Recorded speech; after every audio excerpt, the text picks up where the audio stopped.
Il existe une porte restée close pendant plus de 400 ans. Derrière cette porte se cache un secret qui a transformé des familles modestes en dynasties de la finance. Un secret que les milliardaires d'aujourd'hui utilisent sans même savoir d'où il provient. Vous êtes-vous déjà demandé pourquoi certaines des familles les plus prospères du monde partagent une origine commune? Pourquoi des noms comme Rothschild, Warburg, Goldman résonnent-ils dans les centres financiers mondiaux depuis des siècles? Pourquoi Forbes, Carnegie, Rockefeller ont-ils bâti des empires qui ont traversé les générations? La réponse n'est pas là où vous l'imaginez. Ce n'est pas une question de gène, ni de conspiration, ni d'informations privilégiées. C'est quelque chose de beaucoup plus profond, quelque chose qui est caché à la vue de tous, mais que seuls quelques-uns parviennent à percevoir. C'est une philosophie spirituelle, transmise de génération en génération comme une rivière souterraine, invisible mais toujours en mouvement. Une philosophie qui transforme des individus ordinaires en créateurs de richesses. Une philosophie qui peut être apprise. Une philosophie qui peut être appliquée par toute personne disposée à voir la réalité d'une manière totalement nouvelle. Et aujourd'hui, vous allez découvrir que cette philosophie n'est exclusive à aucun groupe. Ce n'est pas le secret de sociétés secrètes. C'est un savoir qui est à votre portée, qui a toujours été à votre portée. Vous ne saviez simplement pas où chercher. Et tout a commencé avec un homme qui fut expulsé de sa propre communauté à 24 ans. Un homme qui s'appelait Baruch Spinoza. Mais voici ce que presque personne ne vous dit à propos de Spinoza. Ce que vous avez appris à l'école n'est que la surface, la version édulcorée, la version qui cache le véritable pouvoir de ses idées. Parce que Spinoza n'était pas seulement un philosophe, il était un initié, un gardien de connaissances, ancestral provenant directement de la tradition mystique juive la plus secrète, des connaissances qu'il a transformées en une philosophie révolutionnaire de l'abondance. Et aujourd'hui, vous allez découvrir cette porte secrète. Avez-vous déjà ressenti qu'il y avait quelque chose que vous ne saviez pas? Quelque chose de fondamental sur le fonctionnement réel du monde? Quelque chose qui explique pourquoi certaines personnes semblent attirer la prospérité, tandis que d'autres luttent toute leur vie? Ce sentiment n'est pas de la paranoïa, c'est de l'intuition. Parce qu'il existe bel et bien un savoir qui n'est pas enseigné dans les écoles. Un savoir qui a été précieusement préservé à travers les siècles, transmis de père en fils, de maître à disciple, comme un trésor de famille. Et Spinoza fut le premier à coucher ce savoir sur papier, le premier à transformer les mystères kabbalistiques en philosophie pratique, le premier à révéler le fonctionnement réel de l'univers en matière d'abondance. Mais commençons par le commencement. Car cette histoire ne commence pas avec Spinoza, elle commence bien avant, elle commence avec une tradition mystique que peu connaissent, mais qui a façonné la mentalité de prospérité d'un peuple entier. Au cœur de la tradition juive se trouve quelque chose appelé la Kabbale, non pas la Kabbale commercialisée d'Hollywood, la véritable Kabbale, la science spirituelle de la création, et au centre de la Kabbale se trouve un concept qui a tout changé, le concept d'Ein Sof, l'infini, l'idée que la réalité n'est pas limitée, que l'abondance est l'état naturel de l'univers, que la rareté est une illusion créée par notre manière limitée de percevoir. Pour les anciens maîtres kabbalistes, la prospérité ne consistait pas à accumuler des biens, il s'agissait de s'aligner sur la force créatrice infinie de l'univers. Il s'agissait de comprendre que vous n'êtes pas séparé de la source de toute abondance, vous en faites partie, et c'était une idée radicale, révolutionnaire, car elle allait à l'encontre de tout ce que les religions traditionnelles enseignaient sur la pauvreté comme vertu et la richesse comme péché. Les kabbalistes savaient en quelque chose de différent. Ils savaient que la pauvreté était en fait une manière de se déconnecter du divin. Car comment pouvez-vous servir le monde si vous n'avez pas de ressources? Comment pouvez-vous être généreux si vous n'avez rien à donner? Cette mentalité a été transmise de génération en génération, non pas comme un dogme religieux, mais comme une manière pratique de voir le monde, une manière qui créait naturellement la prospérité. Et puis est arrivé Spinoza. Baruch Spinoza est né en 1632 au sein d'une famille de marchands juifs portugais à Amsterdam. Dès son jeune âge, il a été exposé à ses enseignements mystiques. Mais Spinoza avait un esprit inquiet, un esprit qui n'acceptait rien sans le questionner. Imaginez la scène, un jeune homme d'une vingtaine d'années, assis dans les synagogues d'Amsterdam, écoutant les enseignements traditionnels. Mais dans son esprit, des questions dangereuses commençaient à se former, des questions que personne n'osait poser à haute voix. Si Dieu est infini, comment peut-il être séparé de la nature? Si l'abondance est l'état naturel de l'univers, pourquoi les religions prêchent-elles la pauvreté comme une vertu? Si nous sommes faits à l'image du divin, pourquoi nous comportons-nous comme des mendiants cosmiques? Il a commencé à poser des questions dangereuses, des questions qui ont dérangé les dirigeants de sa communauté, des questions sur la nature de Dieu, sur la nature de la réalité, sur le fonctionnement réel du monde. Et plus il questionnait, plus il percevait quelque chose de troublant. Il percevait que les enseignements mystiques les plus profonds étaient dilués, domestiqués, transformés en dogmes qui maintenaient les gens petits, dépendants, limités. C'était comme si quelqu'un avait pris un diamant, pur et l'avait recouvert de couches de boue. Le diamant était toujours là, mais plus personne ne pouvait voir son éclat. Et en 1656, à 24 ans, Spinoza fut excommunié, banni, séparé de sa famille, de sa communauté, de tout ce qu'il connaissait. Le décret d'expulsion fut lu publiquement, avec des mots qui résonnèrent comme une malédiction. Qu'il soit maudit le jour et maudit la nuit, maudit lorsqu'il se couche et maudit lorsqu'il se lève, maudit lorsqu'il sort et maudit lorsqu'il entre eux. Mais voici ce qui est fascinant. Spinoza n'a pas réagi avec colère. Il ne s'est pas défendu. Il n'a pas essayé de revenir en arrière. Il a simplement pris ses affaires et est parti, comme s'il savait que cette expulsion était en réalité une libération, parce que maintenant il était libre, libre d'explorer ses idées sans limite, libre de transformer la connaissance mystique en philosophie rationnelle, libre de découvrir la vérité, peu importe où elle le menait. Et ce qu'il a découvert a tout changé. Spinoza a réalisé que la tradition kabbaliste avait raison sur un point fondamental. L'univers est vraiment infini. L'abondance est vraiment l'état naturel. Mais il est allé plus loin. Il a montré comment cela fonctionne dans la pratique. Dans son chef-d'œuvre, l'Éthique, Spinoza a présenté une idée révolutionnaire. Il a dit que Dieu et la nature sont la même chose, qu'il n'y a pas de séparation entre le divin et le matériel, que tout ce qui existe est une expression de la même force, infinie. Et si tout est divin, si tout fait partie de la même force créatrice infinie, alors la prospérité ne consiste pas à prendre quelque chose de l'extérieur. Il s'agit d'exprimer ce qui est déjà en nous, une idée apparemment simple, mais dont les implications sont profondes. Car si vous comprenez véritablement que vous faites partie de la force créatrice de l'univers, votre rapport à l'abondance change complètement. Vous cessez de penser en termes de rareté, vous cessez de rivaliser pour des ressources limitées. Vous cessez de croire que pour que vous gagniez, quelqu'un doit perdre. Au lieu de cela, vous commencez à penser en termes de création, d'expansion, d'ajout de valeur au monde. Et lorsque vous ajoutez une valeur authentique, l'abondance s'écoule naturellement. Mais Spinoza est allé encore plus loin. Il a montré que cette mentalité n'est pas seulement une belle philosophie, c'est une science spirituelle pratique. Dans la tradition kabbalistique, il existe un diagramme appelé l'arbre de vie. C'est une carte de la création, une carte qui montre comment la force infinie se manifeste à différents niveaux de réalité. Au sommet se trouve Keter, la couronne, la source pure. Au bas se trouve Malkuth, le royaume, la manifestation matérielle. Et entre eux se trouvent les chemins, les canaux à travers lesquels l'énergie créatrice s'écoule de l'infini vers le matériel. Spinoza a compris que la prospérité consiste simplement à devenir un canal clair pour cette énergie. Il s'agit d'aligner ses pensées, ses émotions et ses actions avec cette force créatrice. Et il a développé des méthodes pratiques pour y parvenir. La première méthode de Spinoza était ce qu'il appelait la connaissance intuitive, la capacité de percevoir la réalité directement, sans les filtres de l'esprit conditionné. Mais qu'est-ce que cela signifie dans la pratique? Cela signifie développer ce que les anciens maîtres appelaient les yeux spirituels, la capacité de voir des schémas invisibles à la perception commune. Imaginez un musicien expérimenté écoutant une symphonie. Il n'entend pas seulement des notes individuelles.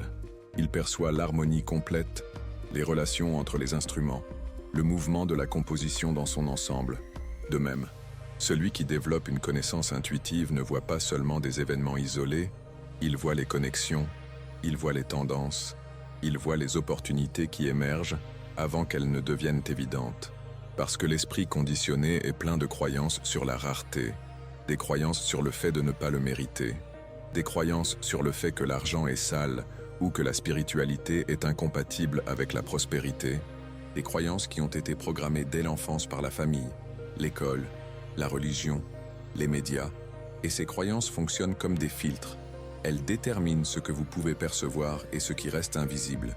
Mais lorsque vous développez une connaissance intuitive, vous voyez à travers ces illusions, vous percevez l'abondance qui est toujours présente, vous percevez les opportunités qui surgissent toujours. Vous percevez que l'univers n'est pas un lieu de rareté luttant contre la rareté, mais un champ infini de possibilités se manifestant constamment, et votre action devient spontanée, naturelle, alignée sur le flux de l'univers, comme un surfeur qui ne lutte pas contre les vagues, mais qui danse avec elles. La deuxième méthode était ce qu'il appelait la joie active, la capacité de se déplacer dans le monde avec un enthousiasme authentique, avec amour pour ce que vous faites. Mais attention, il ne s'agit pas de positivité forcée, il ne s'agit pas de feindre le bonheur lorsque vous ne le ressentez pas, c'est quelque chose de beaucoup plus profond. La joie active, c'est lorsque vous découvrez votre fonction naturelle dans le cosmos, lorsque vous trouvez la manière spécifique dont vous pouvez exprimer la force créatrice universelle. C'est comme un arbre qui trouve sa place parfaite dans le jardin. Il n'a pas besoin de faire d'efforts pour pousser. Il n'a pas besoin de lutter pour produire des fruits. Il exprime simplement sa nature essentielle. Et tout s'écoule naturellement. Lorsque vous êtes dans la joie active, vous ne travaillez pas, vous jouez, vous exprimez votre nature essentielle. Vous êtes un canal pour la force créatrice. Et c'est palpable. Les gens ressentent cette énergie.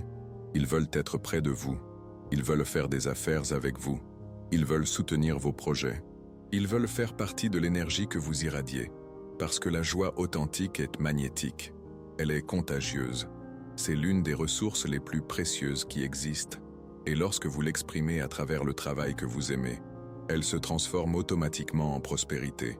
La troisième méthode était l'action appropriée, la capacité de répondre à chaque situation avec précision, sans être dominé par des émotions réactives. C'est un art, l'art d'être complètement présent à chaque instant et de choisir la réponse la plus efficace. Pas la réponse que votre ego veut donner, pas la réponse basée sur la peur ou la cupidité, mais la réponse qui sert le mieux le tout. Imaginez un maître artisan travaillant le bois. Chaque mouvement est précis, chaque coup de marteau est calibré. Il n'y a pas de gaspillage, il n'y a pas de précipitation, seulement une action consciente, instant après instant. De même, celui qui pratique l'action appropriée n'agit pas impulsivement. Il ne prend pas de décision basée sur des émotions réactives.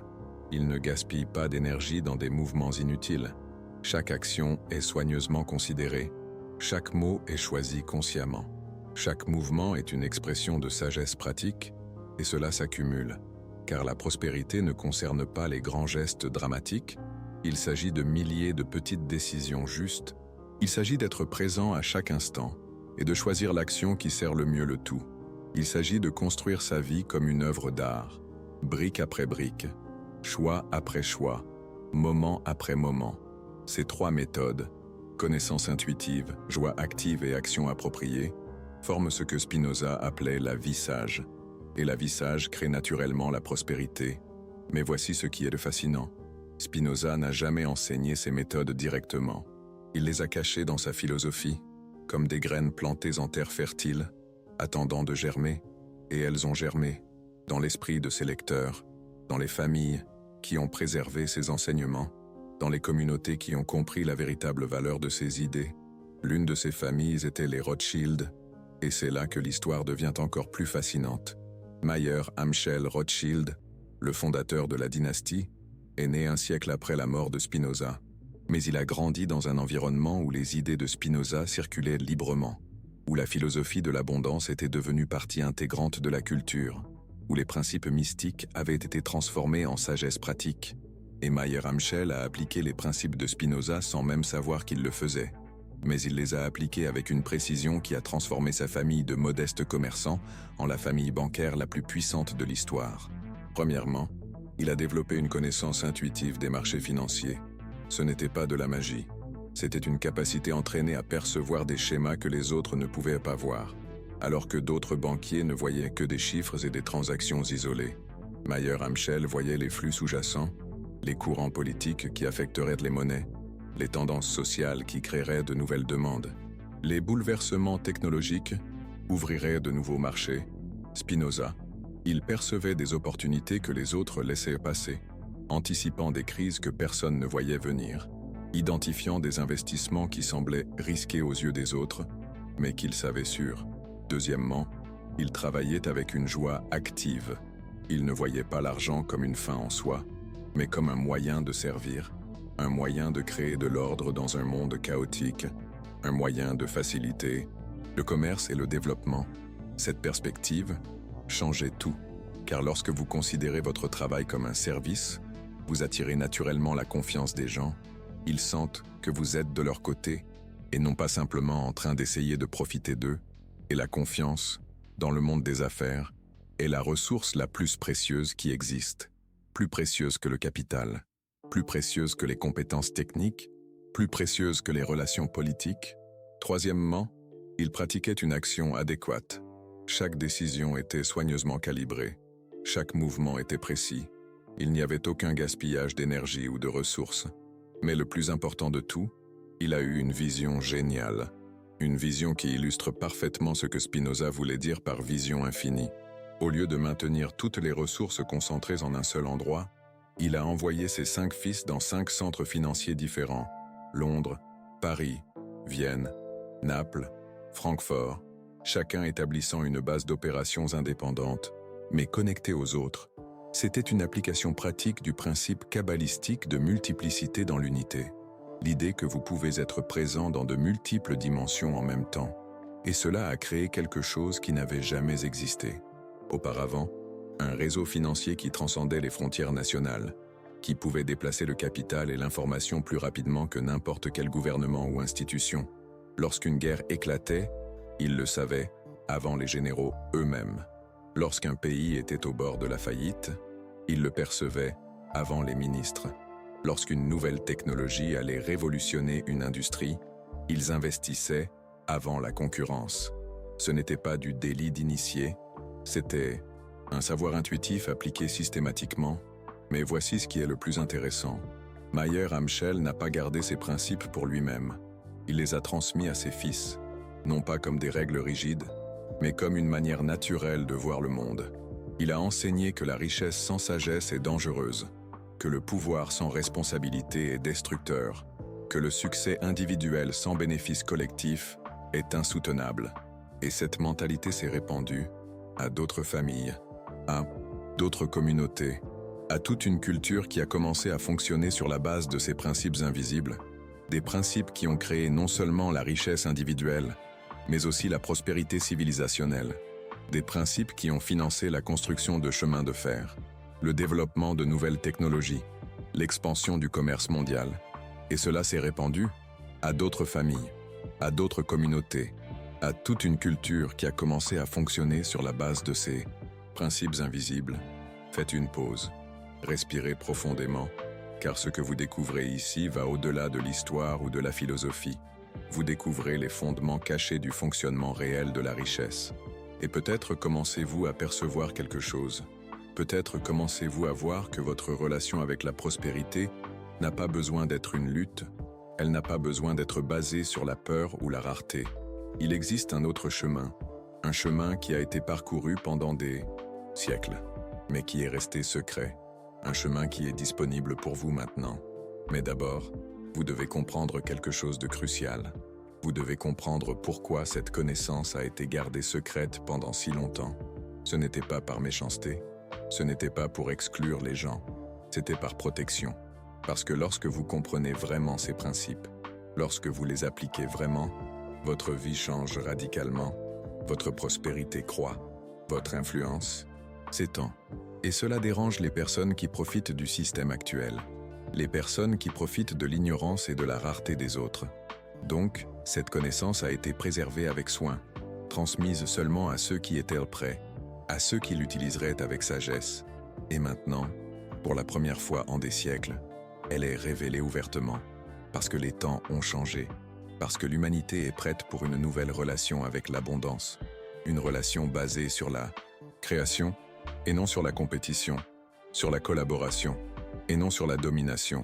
Et vous êtes ici pour une raison. Vous entendez cela pour une raison. Parce que quelque chose en vous a toujours su qu'il y avait plus, a toujours su que la vie pouvait être différente, a toujours su que vous aviez le potentiel pour bien plus que ce que vous manifestiez. Et maintenant, vous commencez à comprendre pourquoi. Revenons à l'arbre de vie, car il contient la carte complète de la transformation. Au niveau le plus élevé se trouve Keter, la couronne, la connexion directe à la source infinie. C'est le niveau du savoir intuitif de Spinoza. Au deuxième niveau se trouve Okma et Bina, sagesse et compréhension. C'est là que vous apprenez à voir des modèles, là où vous développez le discernement. Au troisième niveau se trouve Hesed et Gevura, bonté et force. C'est là que vous apprenez à équilibrer la générosité avec la discipline, l'expansion avec la retenue. Au centre se trouve Tifré, beauté, harmonie. C'est là que tout s'intègre, là où vous devenez un canal équilibré pour la force créatrice. Et au niveau le plus bas se trouve Malkuth, le royaume, la manifestation physique. C'est là que votre transformation intérieure se traduit en abondance tangible. Mais voici le secret que peu de gens connaissent. Vous n'avez pas besoin de monter dans l'arbre. Vous n'avez pas besoin d'accéder au niveau supérieur. Vous êtes déjà connecté à tous les niveaux. Vous avez déjà accès à la source infinie. Vous avez juste besoin de vous souvenir. Vous avez juste besoin de vous éveiller. Et c'est exactement ce que font les méthodes de Spinoza. Elles suppriment les obstructions. Elles nettoient les canaux. Elles permettent à votre nature essentielle de s'exprimer librement. Parce que vous n'êtes pas un mendiant essayant de convaincre l'univers de vous donner des miettes. Vous êtes un co-créateur. Vous faites partie de la force qui crée constamment la réalité. Et lorsque vous comprenez vraiment cela, tout change. Vos actions deviennent plus efficaces parce qu'elles sont alignées avec la réalité. Vos décisions deviennent plus justes parce que vous opérez avec un savoir intuitif. Vos relations deviennent plus prospères parce que vous irradiez une joie authentique et votre vie devient une expression naturelle de l'abondance. Mais cela ne se produit pas du jour au lendemain. C'est un processus, un déploiement graduel, comme une fleur qui s'ouvre lentement au soleil. Et chaque personne qui applique ces principes contribue à quelque chose de plus grand, contribue à une transformation collective, à une nouvelle ère de prospérité basée sur la sagesse et non sur l'exploitation. Ceci est le véritable héritage de Spinoza, pas seulement une philosophie, mais une révolution silencieuse qui dure depuis 400 ans, une révolution qui s'accélère aujourd'hui, car de plus en plus de personnes s'éveillent à ces principes, de plus en plus de personnes découvrent la porte secrète, et vous faites partie de cette révolution. Vous êtes l'un des pionniers d'une nouvelle façon de vivre, une façon qui honore à la fois le matériel et le spirituel, qui crée l'abondance sans exploitation, qui prospère par le service. Alors, respirez profondément à nouveau. Ressentez l'immensité de ce que vous êtes en train de découvrir. Ressentez la responsabilité et le privilège d'avoir accès à ce savoir ancestral. Et préparez-vous, car ce qui va suivre vous montrera exactement comment appliquer ces principes dans votre vie, comment transformer cette compréhension en action concrète, comment ouvrir votre propre porte à l'abondance infinie. Le voyage ne fait que commencer, mais avant de plonger dans les méthodes pratiques, vous devez comprendre quelque chose qui choquera la plupart des gens, quelque chose qui va à l'encontre de tout ce qu'on vous a appris sur l'argent et la spiritualité. Les milliardaires d'aujourd'hui ne sont pas différents de vous. Ils n'ont pas de gènes spéciaux. Ils n'ont pas accès à des informations secrètes que vous ne pourriez pas obtenir. Ils ne font pas partie de sociétés secrètes aux rituels élaborés. Ce qu'ils ont, c'est une mentalité, une façon spécifique de percevoir et d'interagir avec la réalité. Une façon qui a été façonnée inconsciemment par les mêmes principes que Spinoza a codifiés il y a 400 ans. Et la preuve en est partout. Il vous suffit de savoir où regarder. Il vous suffit d'analyser comment ils pensent et agissent réellement. Au lieu de vous laisser distraire par les récits superficiels des médias, Jeff Bezos a construit Amazon sur la base du principe spinoziste de connaissance intuitive. En 1994, lorsque l'Internet n'était qu'un terrain de jeu pour les universitaires et les geeks, Bezos a vu quelque chose que personne d'autre ne pouvait voir. Il a vu que le web augmentait de 2300% par an. Et il a compris que ce n'était pas seulement une statistique, c'était un tsunami qui allait transformer complètement le commerce. Il n'a pas suivi les modèles commerciaux existants. Il n'a pas copié les stratégies éprouvées. Il a perçu un schéma que personne d'autre ne voyait. Le schéma de l'évolution du commerce numérique, comment les habitudes de consommation allaient changer, comment la logistique devait être réinventée. Et puis il a agi en fonction de cette vision, même lorsque tout le monde disait que c'était de la folie, même lorsqu'il a perdu de l'argent pendant des années, même lorsque les médias l'ont qualifié de rêveur irresponsable, parce que la connaissance intuitive ne se soucie pas des opinions, elle ne se soucie pas du scepticisme, elle voit ce qui est vrai et agit en conséquence. Elon Musk fonctionne avec une joie active, pure. Vous pouvez le voir dans chaque interview, dans chaque présentation. Il ne travaille pas pour l'argent. En fait, il réinvestit généralement tout ce qu'il gagne dans de nouveaux projets. Il travaille parce qu'il aime résoudre des problèmes complexes, parce qu'il se sent vivant lorsqu'il crée quelque chose qui n'a jamais existé auparavant, parce qu'il voit chaque défi comme une occasion d'exprimer sa nature créatrice. Et cette passion authentique et magnétique. Elle attire les meilleurs ingénieurs du monde. Elle convainc les investisseurs de miser des milliards sur des projets qui semblent impossibles. Elle crée une énergie autour de ces projets qui rend les choses impossibles inévitables. Des voitures électriques qui surpassent les voitures à combustion. Des fusées réutilisables qui coûtent une fraction des fusées jetables. Des tunnels souterrains qui pourraient révolutionner les transports urbains. Parce que lorsque vous travaillez avec une joie active authentique, vous accédez à des ressources qui dépassent la logique conventionnelle. Vous trouvez des solutions que les pessimistes ne cherchent même pas. Warren Buffett pratique l'action adéquate, comme un maître zen. Chaque investissement est précis, chaque décision est calibrée. Il n'y a pas de gaspillage d'énergie ou de ressources. Il n'y a pas de mouvements inutiles. Il peut passer des années sans faire un seul investissement important, simplement en attendant, en observant, en analysant, jusqu'à ce que l'opportunité parfaite se présente, et alors il agit avec une décision totale, parce qu'il comprend quelque chose que la plupart des investisseurs ne comprennent pas. Il comprend que dans le monde des investissements, comme dans la vie, le timing est tout, et le timing parfait ne vient que par la patience, combinée à la préparation. Ray Dalio a construit le plus grand hedge fund du monde en appliquant ce que Spinoza appellerait l'observation impartiale de la nature. Il a d'étudier comment les marchés fonctionnent réellement, et non pas comment les théories académiques disent qu'ils devraient fonctionner. Il a compris que les marchés sont des systèmes complexes qui fonctionnent sur la base de schémas psychologiques et économiques qui se répètent tout au long de l'histoire. Et il a créé des algorithmes qui identifient ces schémas et agissent en fonction de ceux-ci. Oprah Winfrey a construit un empire médiatique en appliquant les 3 principes simultanément.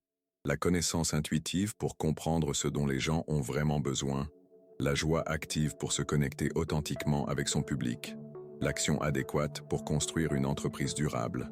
Mais voici ce qui est le plus fascinant. Chacun de ces milliardaires a développé ces principes de manière indépendante. Aucun d'eux n'a étudié Spinoza formellement. Aucun d'eux ne savait consciemment qu'il appliquait la philosophie kabbalistique.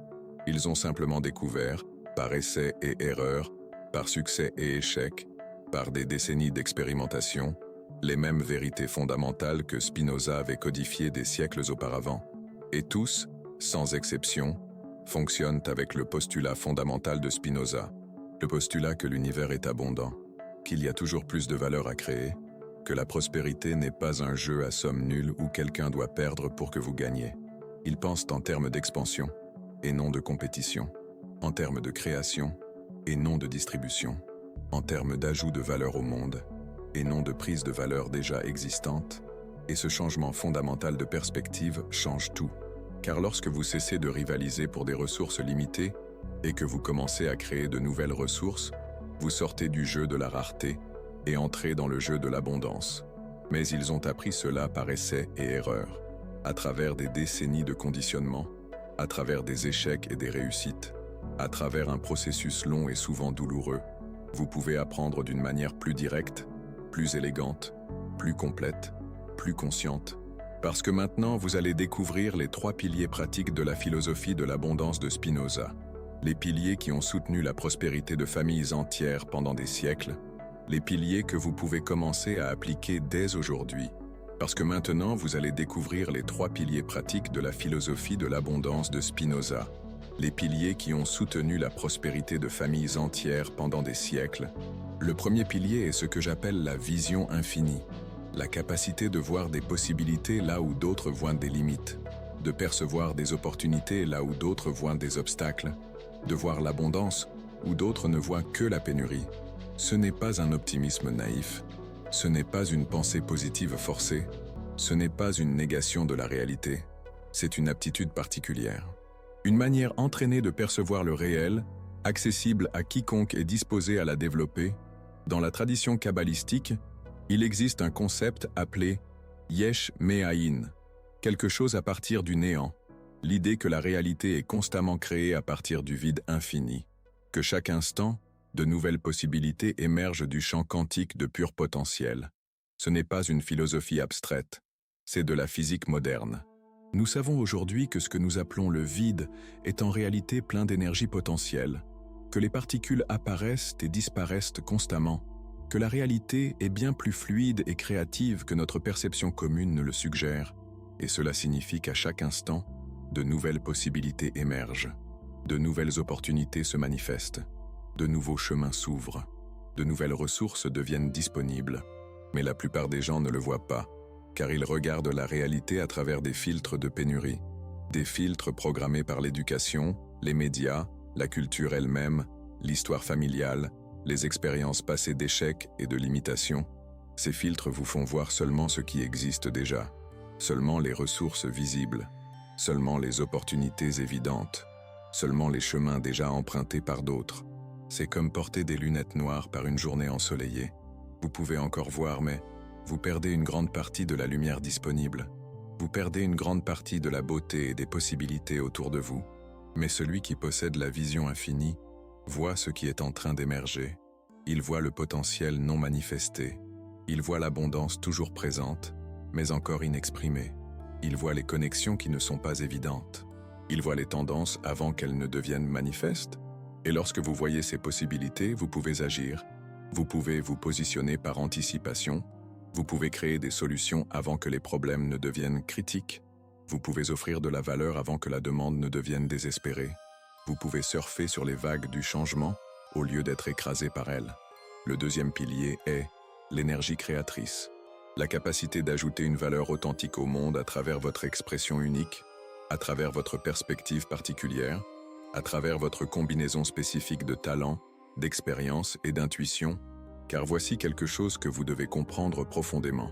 La richesse ne consiste pas à prendre, ce n'est pas de l'exploitation, ce n'est pas de la manipulation ou de la persuasion, c'est de donner, c'est d'offrir quelque chose d'aussi précieux que les gens échangent volontiers leurs ressources contre cela. Et ce que vous avez à offrir ne se limite pas à vos compétences techniques ou à vos connaissances académiques. C'est votre perspective unique, votre manière particulière de voir et de résoudre les problèmes, votre façon spécifique d'organiser l'information et de créer des solutions. Vous êtes littéralement unique dans l'univers. Il n'a jamais existé personne exactement comme vous. Il n'en existera plus jamais. Vous êtes une combinaison irréversible de génétique, d'expérience, d'apprentissage, d'intuition et de perspective. Et cette unicité n'est pas accidentelle. Dans la tradition kabbalistique, cela s'appelle Tikkun Olam, réparer le monde. L'idée que chaque personne a une contribution spécifique à apporter, une pièce unique du puzzle cosmique. Un problème spécifique que seule elle peut résoudre de la manière la plus élégante. Lorsque vous découvrez quelle est votre pièce, lorsque vous commencez à l'exprimer avec authenticité, la prospérité coule naturellement, car vous comblez un vide dans le monde. Vous ajoutez quelque chose qui n'existait pas auparavant. Vous résolvez un problème d'une manière que personne d'autre ne pourrait résoudre. Et cela est palpable. Les gens sentent lorsque vous offrez quelque chose d'authentique, quelque chose qui vient de votre essence, non de votre besoin, quelque chose qui est une expression de votre nature créatrice, non une tentative d'impressionner ou de manipuler. Mais cela exige du courage, le courage d'être différent, le courage de faire confiance à votre vision intérieure, le courage de créer quelque chose de nouveau, au lieu de simplement copier ce qui existe déjà. Le courage de risquer l'échec au nom de l'authenticité, car l'énergie créatrice ne peut pas être falsifiée, elle ne peut pas être copiée, elle ne peut pas être produite en masse, elle est véritablement unique pour vous, et lorsque vous l'exprimez, vous devenez irremplaçable. Le troisième pilier est le flux harmonieux, la capacité de se déplacer au rythme naturel de la création, de savoir quand pousser et quand laisser faire, quand agir et quand attendre, quand s'étendre et quand consolider, car l'univers a ses propres cycles, ses propres saisons, ses propres marées, et celui qui travaille contre ces cycles est constamment en lutte, constamment en train de forcer, constamment épuisé, constamment à contre-courant. C'est comme essayer de planter des graines en hiver ou de récolter des fruits au printemps. Techniquement, c'est possible, mais cela demande une énergie disproportionnée et produit des résultats médiocres. Mais celui qui apprend à travailler avec ces cycles trouve ce que les anciens Chinois appelaient le Wu Wei, l'action sans effort. L'état où vous vous déplacez avec une telle efficacité, avec un tel alignement, qu'il semble que l'univers lui-même conspire en votre faveur, où les bonnes personnes apparaissent au bon moment, où les ressources nécessaires se manifestent lorsque vous en avez besoin, où les opportunités surgissent exactement au moment où vous êtes prêt à les saisir. Ce n'est pas de la chance, ce n'est pas une coïncidence, c'est de la synchronicité. C'est le résultat naturel d'être aligné avec les schémas les plus profonds de la réalité.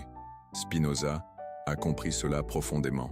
Il a vu que la nature opère à travers une harmonie parfaite, chaque élément remplissant son rôle au bon moment. Rien de forcé, rien de gaspillé, rien d'accidentel. Les saisons se succèdent sans hâte, les plantes poussent sans anxiété, les planètes orbitent sans effort.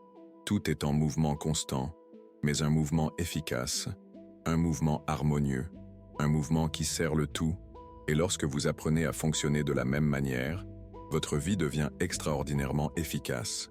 Vous obtenez de meilleurs résultats avec moins d'efforts, vous attirez les bonnes personnes, vous trouvez les ressources nécessaires, vous vous déplacez à travers les obstacles comme l'eau qui coule autour des pierres.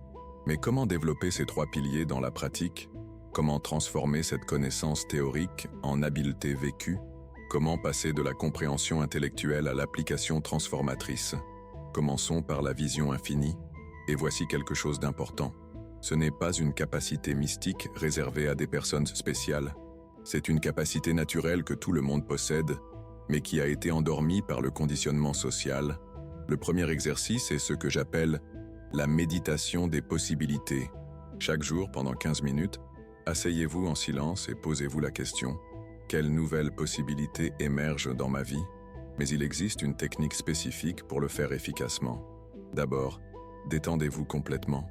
Fermez les yeux, respirez profondément 3 fois, puis posez la question non pas avec votre mental analytique, mais avec un esprit réceptif.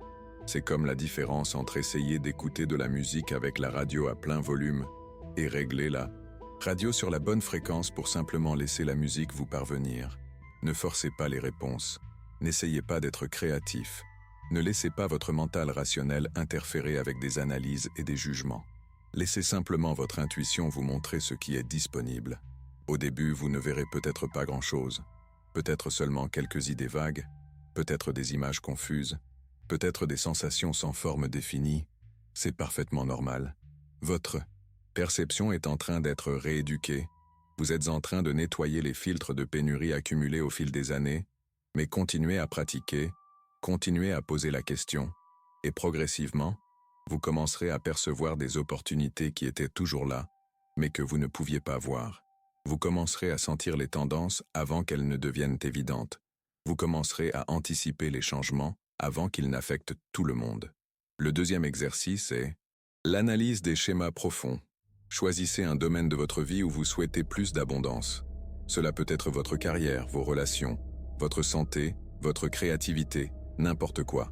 Maintenant, observez ce domaine pendant 1 semaine comme si vous étiez un anthropologue étudiant une culture extraterrestre. Quels schémas percevez-vous? Quels cycles se répètent? Quelles forces sont en mouvement? Quelles influences externes affectent ce domaine? Mais allez au-delà de l'évident. Cherchez les schémas cachés, les connexions non apparentes, les influences subtiles. Par exemple, si vous analysez votre carrière, ne vous contentez pas de regarder ce qui se passe au travail. Observez comment vos niveaux d'énergie affectent vos performances, comment vos relations influencent vos opportunités, comment vos croyances sur l'argent limitent vos possibilités, comment les tendances sociales et technologiques créent de nouvelles demandes. Puis demandez-vous, si ces schémas continuaient à évoluer naturellement, où pointeraient-ils? Quelles possibilités tentent d'émerger? Quelles opportunités se dessinent à l'horizon? Cette analyse révélera des opportunités qui sont cachées à la vue de tous, des opportunités que vous pouvez saisir avant qu'elles ne deviennent compétitives. Le troisième exercice est l'expansion de la perspective. Une fois par semaine, choisissez un problème ou un défi dans votre vie, puis examinez ce problème sous 5 perspectives différentes. Comment un artiste verrait-il ce problème? Comment un scientifique? Comment un philosophe? Comment un enfant? Comment quelqu'un d'une culture complètement différente?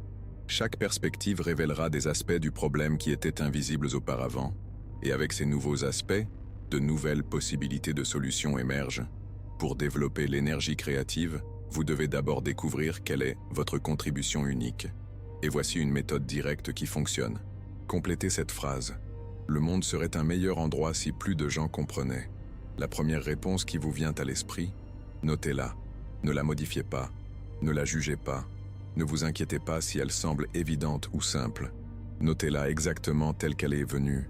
Maintenant, complétez cette deuxième phrase. Je me suis toujours senti appelé à... Encore une fois, première réponse. Sans filtre, sans jugement, sans tentative d'impressionner ou de paraître professionnel. Et enfin, les gens me recherchent toujours quand ils ont besoin d'eux.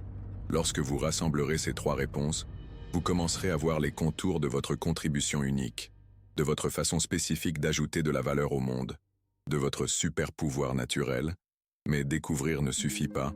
Vous devez exprimer, vous devez commencer à offrir cette contribution, même de manière minime au début, car l'énergie créative grandit par l'usage. C'est comme un muscle qui se renforce avec l'exercice. Plus vous exprimez, plus vous vous développez, plus vous donnez, plus vous avez à donner, plus vous utilisez votre créativité, plus la créativité est disponible. Commencez petit. Si votre contribution est d'aider les gens à comprendre des concepts complexes, commencez par expliquer quelque chose à un ami. Si c'est d'organiser le chaos, proposez-vous d'aider quelqu'un à organiser un espace. Si c'est de connecter les gens, faites une introduction entre 2 personnes qui pourraient mutuellement en bénéficier. L'important n'est pas l'échelle, c'est l'authenticité, c'est l'expression genuine de votre nature créative. Et observez ce qui se passe. Observez comment les gens réagissent. Observez l'énergie que vous ressentez lorsque vous exprimez cette contribution. Observez les opportunités qui commencent à émerger. Pour développer un flux harmonieux, vous devez apprendre à lire les signes de l'univers. Et c'est moins mystique qu'il n'y paraît. Il s'agit principalement de développer une sensibilité aux schémas subtils. Lorsque vous agissez en harmonie avec le flux naturel, les choses fonctionnent, les portes s'ouvrent, les gens apparaissent, les ressources émergent. Vous sentez que vous êtes emporté par un courant favorable. Il y a une qualité de facilité et d'élégance dans vos actions. Lorsque vous agissez contre le flux, il y a de la résistance, des obstacles constants, un effort excessif. Vous sentez que vous nagez à contre-courant. Il y a une qualité de lutte et de friction dans vos actions. Apprenez à reconnaître ces signes. Et plus important encore, apprenez à ajuster votre action en fonction de ceux-ci. Si vous rencontrez une résistance constante, faites une pause. Ne forcez pas. Demandez-vous, que dois-je comprendre? Que dois-je changer? Comment puis-je mieux m'aligner? Quel aspect de cette situation suis-je en train de manquer? Parfois, la résistance indique que vous êtes sur la mauvaise voie. Parfois, elle indique que vous êtes sur la bonne voie, mais avec un mauvais timing. Parfois, elle indique que vous devez changer d'approche, pas d'objectif. Si les choses fonctionnent, accélérez. Profitez de l'élan. Développez votre action. Lorsque l'univers dit oui, dites oui en retour avec une action décisive. Mais voici quelque chose de crucial que la plupart des gens ne comprennent pas. Ces 3 piliers ne fonctionnent pas isolément. Ils fonctionnent ensemble. Ils se renforcent mutuellement. Ils créent une synergie qui est supérieure à la somme des parties. La vision infinie montre les possibilités. L'énergie créative les manifeste. Le flux harmonieux les coordonne au moment parfait. Et lorsque les 3 fonctionnent en synchronie, vous expérimentez ce que Spinoza appelait la béatitude. Un état de prospérité naturelle. Un état où l'abondance n'est pas quelque chose que vous recherchez désespérément, mais quelque chose que vous exprimez naturellement. Un état où vous devenez un canal conscient pour la force, créatrice de l'univers. Maintenant, permettez-moi de partager avec vous 3 histoires modernes qui illustreront ces principes en action. La première histoire, Celle de Sarah Blakely, vous connaissez peut-être son nom. Elle a fondé Spanx et est devenue milliardaire. Mais ce qui est fascinant chez Sarah, c'est la manière dont elle a appliqué, intuitivement, les 3 piliers de Spinoza. Une vision infinie. Elle a perçu une possibilité que personne d'autre n'avait envisagée, créer des dessous, féminins résolvant un problème précis, un marché considéré comme saturé. Elle l'a vu comme inexploré. Un marché, comme le disait si bien Sartre, à faire et à refaire, à inventer. Une énergie créatrice. Elle n'avait aucune expérience de la mode, aucun contact dans l'industrie, aucun capital. Mais elle possédait son point de vue unique de femme confrontée à ce problème. Et elle a exprimé ce point de vue avec une authenticité totale. Une authenticité qui résonne avec l'esprit français, si attaché à l'expression personnelle, un flux harmonieux. Lorsqu'elle a eu l'idée, elle ne l'a pas forcée, elle a testé. Lorsque cela a fonctionné, elle a étendu progressivement son activité, laissant le marché lui-même guider sa croissance, un peu comme le courant d'une rivière, puissant mais adaptable. Résultat d'une idée simple, une entreprise de plusieurs milliards de dollars, une réussite qui évoque les grandes dynasties industrielles françaises, des Peugeot, des Hermès, une preuve de la puissance de la vision. La deuxième histoire, celle de Reed Hastings, le fondateur de Netflix, une vision infinie. Alors que tous voyaient le marché du divertissement dominé par les studios traditionnels, il a perçu la possibilité d'une distribution entièrement nouvelle. D'abord les DVD par courrier, puis le streaming, puis la production propre, une révolution comparable à l'invention du cinéma, qui a bouleversé le paysage culturel français, une énergie créatrice. Son apport unique était de comprendre comment la technologie pouvait transformer l'expérience de la consommation de divertissement. Il n'a pas essayé de faire de meilleurs films, il a créé une meilleure manière de les distribuer. Une innovation purement française, disons, au niveau de l'ingéniosité. Un flux harmonieux. À chaque changement technologique, il a adapté son modèle. Lorsque la bande passante s'est développée, il est passé au streaming. Lorsque le streaming est devenu compétitif, il a investi dans du contenu original. Une stratégie comparable à l'adaptation des grandes maisons de couture françaises aux tendances. Résultat, une transformation complète d'une industrie centenaire. Une réussite qui reflète la capacité française à s'adapter et innover. La troisième histoire, celle d'Oprah Winfrey. Une vision infinie. Elle a vu la possibilité d'utiliser les médias non seulement pour divertir, mais pour élever les consciences, pour aider les gens à découvrir leur potentiel. Une vision qui rappelle les grands penseurs, français engagés dans l'éducation populaire. Une énergie créatrice. Son apport unique était son authenticité émotionnelle, sa capacité à se connecter profondément aux gens, impossible à copier ou à fabriquer. Une force comparable au charisme des grandes figures françaises de la communication. Un flux harmonieux. Elle a laissé son intuition guider sa carrière. Lorsqu'elle sentait qu'elle était prête pour un nouveau palier, elle franchissait le cap. Lorsqu'elle rencontrait une résistance, elle s'arrêtait et réévaluait. Une approche similaire à celle des grands artistes français, laissant l'inspiration les guider. Résultat, non seulement une richesse financière, mais une influence transformatrice sur la vie de millions de personnes. Remarquez le schéma. Aucune de ces personnes n'a suivi de manuel. Aucune n'a copié une formule existante. Toutes ont appliqué les principes invisibles que Spinoza a codifiés. Et vous pouvez faire de même. Mais il existe une différence cruciale entre connaître ces principes et les vivre, entre les comprendre intellectuellement et les appliquer concrètement, entre absorber l'information et expérimenter la transformation. Et c'est là que la tradition mystique juive offre quelque chose de profond, quelque chose qui accélérera considérablement votre transformation, quelque chose qui vous connectera directement à la source de toute abondance.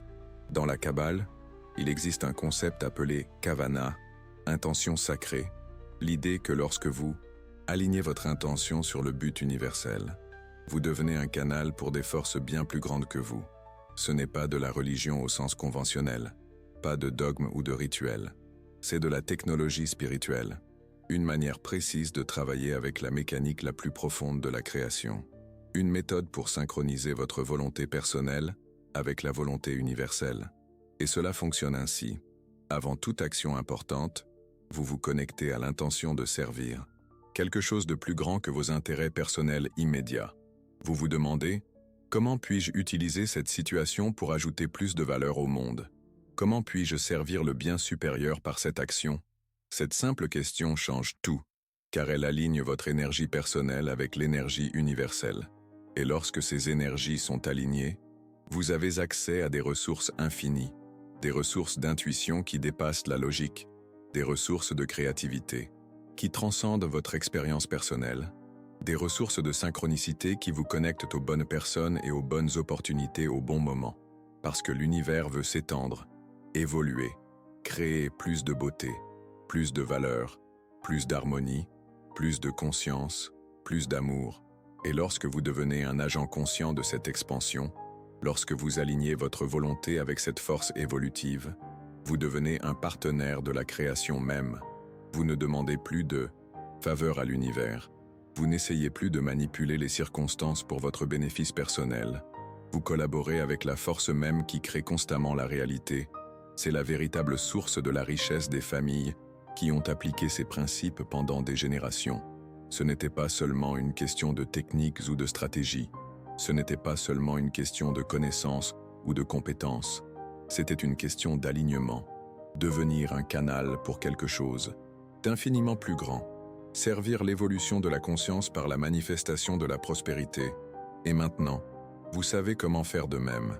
Vous avez les outils, vous avez les connaissances, vous avez la méthode.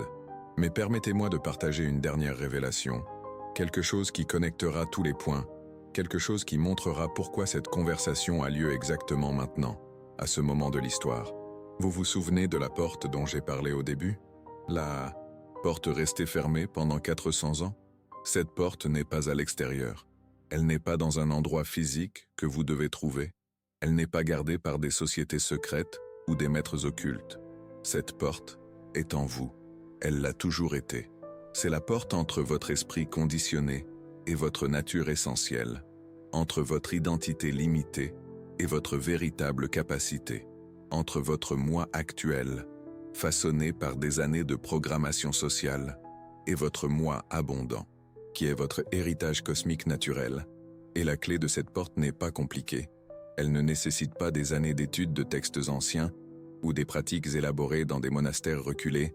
Elle ne nécessite pas d'initiation spéciale ou de connaissances ésotériques. La clé est une décision simple. La décision d'arrêter de vous voir comme séparé de l'abondance. La décision de reconnaître que vous n'êtes pas un mendiant cosmique demandant des miettes à un univers avare. La décision d'accepter que vous faites partie de la force créatrice infinie elle-même. Parce que lorsque vous comprenez vraiment cela, lorsque cela devient votre réalité vécue et non plus une belle idée, tout change automatiquement. Votre perception s'étend. Vous commencez à voir des opportunités là où vous ne voyiez auparavant que des problèmes. Vous commencez à percevoir des ressources là où vous ne voyiez auparavant que des limitations. Vous commencez à sentir le soutien de l'univers là où vous ne sentiez auparavant que de la résistance. Vos actions deviennent plus efficaces parce qu'elles sont alignées avec la réalité, non avec des illusions de pénurie. Vos décisions deviennent plus justes parce que vous opérez avec une connaissance intuitive, et non seulement avec une analyse mentale. Vos relations deviennent plus prospères, car vous irradiez une joie authentique, non un besoin désespéré, et votre vie devient une expression naturelle d'abondance. Pas quelque chose que vous forcez ou manipulez, mais quelque chose qui coule à travers vous, comme l'eau à travers un canal pur. Vous cessez de rechercher l'abondance et commencez à l'exprimer. Vous cessez de rivaliser pour les ressources et commencez à les créer. Vous cessez de vous inquiéter de la pénurie et commencez à faire confiance à l'infinitude, qui est votre vraie nature. Et votre vie devient une démonstration naturelle des principes que vous avez découverts aujourd'hui. C'est l'héritage de Spinoza. C'est la sagesse qui a été préservée à travers les siècles, non dans des livres poussiéreux ou des bibliothèques secrètes, mais dans l'expérience vécue de personnes qui ont choisi de voir la réalité telle qu'elle est. C'est la révolution silencieuse qui transforme le monde. Une révolution qui se produit non par des protestations ou des politiques, mais par la transformation de la conscience individuelle, par des personnes qui s'éveillent à leur vraie nature et commencent à vivre à partir de celle-ci. Et vous n'êtes pas seulement un bénéficiaire de cette transformation. Vous n'êtes pas seulement un spectateur observant de loin. Vous en êtes un agent.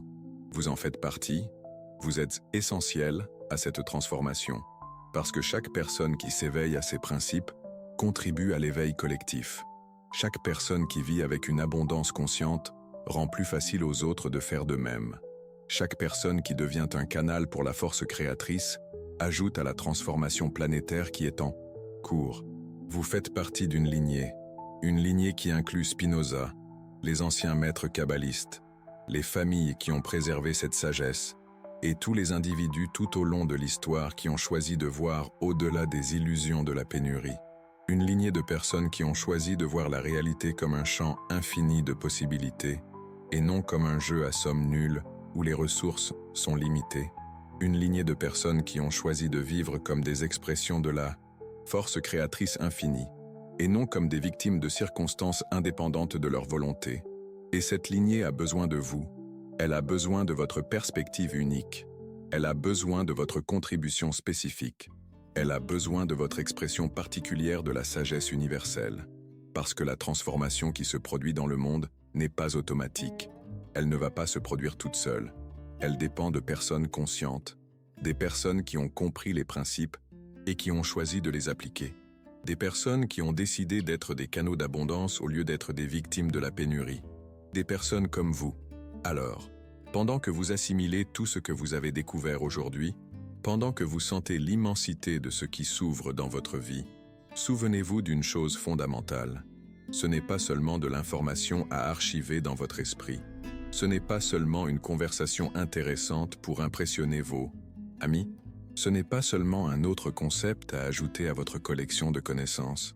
C'est une invitation à devenir celui que vous êtes vraiment, à exprimer votre potentiel complet, à vivre comme un canal conscient de l'abondance infinie, à participer à la révolution la plus importante de l'histoire humaine. La porte est ouverte. La clé est entre vos mains. L'invitation a été faite. Que ferez-vous maintenant? Comment allez-vous répondre à cette opportunité? Comment allez-vous honorer la sagesse que vous avez reçue? Parce que le monde attendant de voir quelle valeur unique vous allez ajouter, quel problème vous allez résoudre d'une manière que personne d'autre ne pourrait, quelle beauté vous allez créer, quelle transformation vous allez catalyser. Et lorsque vous commencez à exprimer cela, lorsque vous devenez une démonstration vivante de ces principes, lorsque vous laissez l'abondance couler à travers vous, vous ne faites pas que prospérer. Vous accomplissez votre but. Vous honorez la sagesse de tous ceux qui vous ont précédé. Et vous ouvrez la voie à tous ceux qui vous suivront. C'est la vraie richesse. Non seulement des chiffres sur un compte bancaire, mais la richesse d'être exactement celui que vous êtes venu être. La richesse d'exprimer votre nature essentielle. La richesse de servir à l'évolution de la conscience à travers la manifestation de l'abondance. Et maintenant, vous avez les outils pour la manifester. Vous avez le savoir. Pour l'appliquer, vous avez la perspective pour la soutenir. Le voyage ne se termine pas ici. En fait, il ne fait que commencer. Parce que maintenant, vous connaissez le mystère. Vous connaissez la porte. Vous avez la clé. Et de l'autre côté de cette porte se trouve la vie abondante qui vous attendait toujours. Une vie qui honore à la fois le matériel et le spirituel. Une vie qui crée de la valeur au lieu de la consommer simplement. Une vie qui est une expression naturelle de la force créatrice, infinie que vous êtes vraiment. C'est votre héritage. C'est votre possibilité. C'est votre responsabilité sacrée. C'est la philosophie qui a généré la richesse pendant 400 ans. Et maintenant, elle est vôtre. Pour toujours.